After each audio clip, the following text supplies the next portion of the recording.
Just as from the seed of the sweat of fasting, there grows the ear of chastity, so from fullness comes dissoluteness, and from overindulgence, uncleanness. When the stomach is hungry and humble, shameful thoughts in no way penetrate into the soul.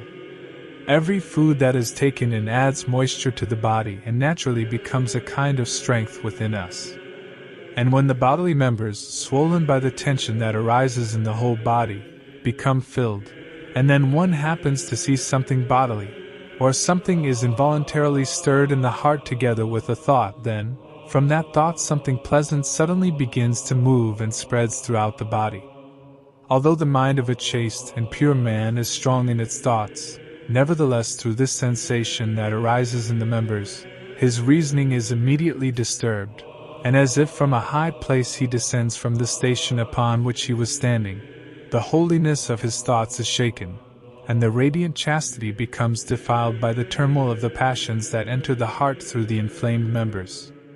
Then, half his strength collapses, so that one may say he forgets the first aim of his hope, and before entering into battle, he is taken captive without battle, and without effort becomes subject to the lust of his feeble flesh.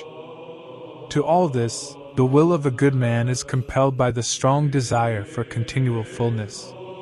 Even if he remains firmly anchored in the harbor of chastity, yet overindulgence inclines him to surrender to that which he would never wish to admit into his heart. And as soon as one thought falls asleep, a whole assembly of thoughts surrounds him, containing vain and shameful dreams, and this pure bed of his becomes a den of fornication and a spectacle of visions. And when, in the intoxication of thoughts, he enters into conversation with them, he defiles his consecrated members even without drawing near to a woman. What sea is ever so stirred up and boiling from a storm, as the mind is agitated, being subjected to the force of the waves, those waves arising from the sea of his own flesh, stirred by the overfullness of the belly? And the emptiness of the stomach makes our thoughts like a desert land, undisturbed by thoughts and silent from all turbulent imaginings. But a stomach filled through overindulgence becomes a realm of phantoms, and fullness makes it forgated for absurd fantasies, even if we are alone in the desert. For they say that satiety longs for many things. When you are granted divine grace and inner dispassion, then understand that it is not because shameful thoughts do not arise in you, nor because carnal thoughts are not stirred, for no one can be entirely without them, nor because such thoughts are easily defeated by you, for through them the mind is neither defiled nor disturbed, however lofty it may be.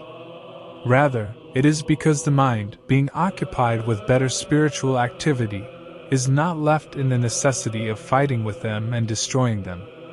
Instead, as soon as a thought approaches, the mind is swiftly lifted away from it, by a certain power, beyond its own will, which, through habit and through grace, keeps the leaven within the heart, which is the dwelling place of the mind.